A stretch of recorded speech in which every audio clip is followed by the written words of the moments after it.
ये कहानी ममता की है। बचपन से ही घर में ये एहसास दिलाकर पाला गया कि औरतों को बोलने का हक नहीं है। अरे ममता, जरा जल्दी जल्दी हाथ चलाओ। रोज ऑफिस में देर पहुंचता हूँ तुम्हारे कारण। लेकिन आपका सारा खाना पैक और तैयार भी है।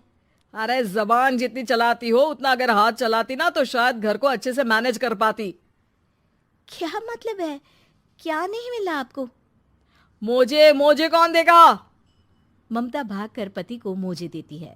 वो हर किसी का ख्याल रखती, लेकिन उसके घर में रोज का रोना लगा रहता। अरे माँ, आज स्कूल में टीचर ने मुझे फीस के लिए डांटा। माँ, मुझे अच्छा नहीं लगता कि स्कूल में फीस के पैसों के लिए मुझे कोई भी बात सुनाए। अरे पर बेटा, ये तो पापा करते हैं ना, सारा ऑनलाइन। मुझे तो इसकी जानकारी भी नहीं है।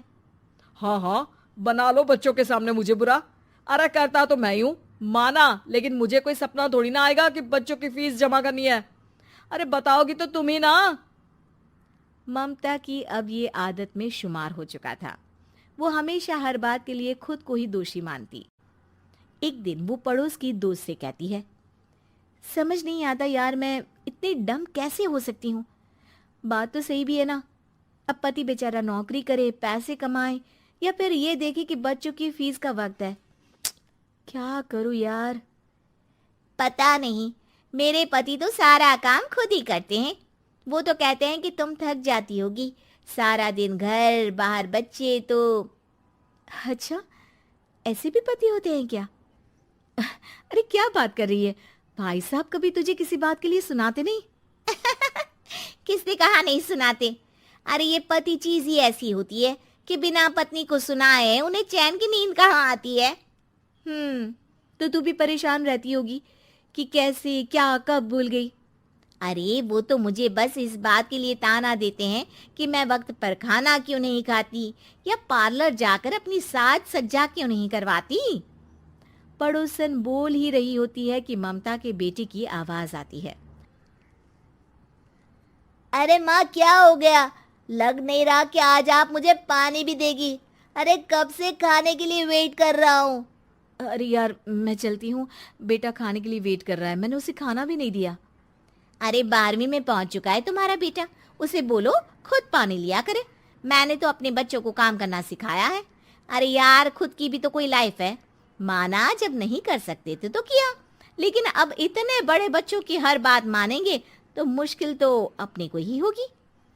ममता को पड़ोसन की बात में दम तो लगता है, लेकिन करे क्या, आदत भी तो खुद ही ने डाली थी। ममता घर जाती है कि तभी बेटी आ जाती है। माँ, परसों मुझे एक शादी में जाना है। तेरी वो जो लाल वाली साड़ी है ना, उसे दे देना। मैं आज जाकर टेलर को दे दूंगी, वो उस साड़ी से सूट बना देगा। अरे नहीं नहीं तारा, वो मेरी माँ ने मुझे दी थी और उस साड़ी से मेरी काफ़ी भावनाएं जुड़ी हैं। तुमको ना मैं दूसरी साड़ी दे दूंगी। ओके, कोई बात नहीं, लेकिन आज दे ही देना पक्का। तारा माँ की साड़ी से सूट बनवाकर पार्टी में जाती है, लेकिन जब वो पार्टी से लौटती है, क्या है, मैं तो समझ ही नहीं पा रही हूँ। अरे जब वो साड़ी मांगी थी तो ये छल्ली सी साड़ी क्यों दे दी? मैं ही पागल थी जो इस साड़ी का सूट बनवा लिया मैंने। माँ, जानती भी हो कि कॉलेज में मेरी कितनी हंसी उड़ी। तभी वहां ममता का पति सुनील आ जाता है।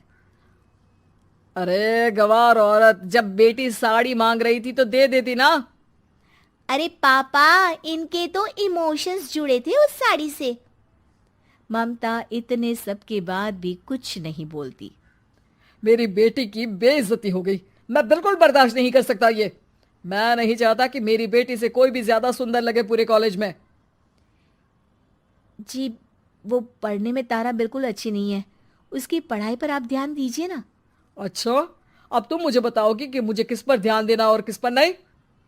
रमेश जैसा ही ये वाक्य पूरा करता है, ममता की बेटी और पति उस पर जोर जोर से हंसते हैं। अरे ठीक है ना, पता ही नहीं चला कि कैसे वक्त इतना बीत गया। अरे कैसे पता चलेगा माँ, हम लोगों के पीछे जो तू बैताल की तरह चिपकी रहती थी, तुझे कैसे वक्त का पता चलता। ममता को पहले सास ससुर, फिर पति और बच्चों की तरफ से इस तरीके की बातें सुनकर उसका मन बहुत दुखी रहता था। एक दिन, सुनो ना, बहुत दिनों से कमर के नीचे बहुत दर्द रहता है। कल मैंने देखा तो एक फोड़ा था। अरे ममता, एक बार अपने पति से बात करो, वो तुम्हारा फोड़ा डॉक्टर को दिखा देंगे। अरे नहीं नहीं, वो तो गुस्सा हो जाएंगे। अरे क्यों गुस्सा हो जाएंगे? तुमको दर्द है? हाँ, लेकिन वो यही बोलेंगे कि ऑफिस जाऊं या फिर तुम्हें लेकर डॉक्टर के पास। तो बेटे से ही बात कर ले। अरे वो तो मैं कर लूं, लेकिन फोड़ा है ऐसी जगह कि उसे बताते मुझे शर्म आएगी। लेकिन कुछ ना कुछ तो करना जरूरी है ना, ऐसे कब तक फोड़े के दर्द से तड़पती रहेगी? अब तो सोच रही हूँ कि इनसे बात कर ही लूं, वरना दर्द के मारे कहीं मर ना जाऊं। लेकिन शाम को, ममता, क्या किया तुमने आज? खाने के डिब्बे में कैसा खाना दिया था? दाल खराब हो गई थी। कब की थी? दाल तो मैंने सुबह ही बनाई थी, खराब कैसे हो गई? अच्छा सुनिए ना, मुझे कहना है कि अरे गरम दाल बंद करोगी तो ऐसा ही होगा ना। बेइज्जती हो गई सबके सामने मेरी।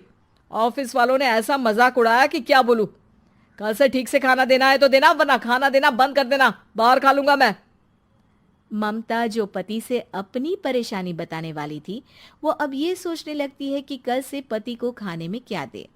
अगले दिन ममता थकी थकी सी हालत में, आप लोगों के लिए नाश्ता बना दिया है, खाना बनाने की हिम्मत नहीं है आज तो। रात भर सोकर थक गई है ना, इसीलिए तो खाना नहीं बना सकती। हिम्मत नहीं हो रही है, मैं बस सोने जा रही हूँ। बस मैडम को सोने का बोल दो, फिर देखो कैसे सोती रहती है। माँ, फिर वही पराठा सब्जी। अरे हमारे साथ के दोस्त एक से बढ़कर एक नाश्ता खाना लेकर आते हैं, आप तो बस। सभी घर से निकल जाते हैं, लेकिन जब शाम को बेटा घर आता है तो घर में अंधेरा रहता है। बेटा लाइट जलाता है। क्या माँ, तुम्हारा भी जवाब नहीं है बिजली का बिल बचाने के लिए? वो बोल ही रहा होता है कि सामने माँ जमीन पर लेटी मिलती है। वो उसके पास जाता है। अरे माँ, क्या हो गया माँ? तभी वहां पड़ोसन आती है। अरे बेटा, तुम्हारी माँ के पैर के पास एक फोड़ा है, जिसके कारण ये लगातार कमजोर होती जा रही थी। मैंने उसे पहले ही कहा था कि घर में बता दो, लेकिन तुम्हारी माँ किसी को तंग करना नहीं चाहती थी। तभी वहां डॉक्टर आ जाता है। अरे इनके ऑर्गन में दिक्कत है, कोई बात है जो इनके मन में खटक रही है। अरे नहीं नहीं, इसके मन में कोई बात नहीं है। कोई काम है नहीं ना इसके पास, सारा दिन बस घर में ही रहती है। देखिए, मैं तो ये नहीं जानता, लेकिन हाँ, इनके मन में हमेशा कोई बात रह जाती होगी, इसलिए उनकी ये हालत है।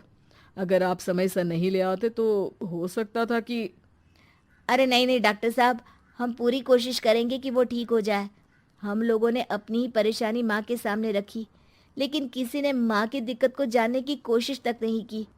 हाँ, मैंने भी ममता को हमेशा घरेलू जरूरत से ज्यादा काम का नहीं सोचा था। ममता को होश आता है और वो खुद को अपने बेडरूम में देखती है। वो उठने की कोशिश करती है कि माँ, अब आप नहीं उठेंगी, हम लोग है ना, हम लोग आपको पूरी तरह से खुश रखने की कोशिश करेंगे।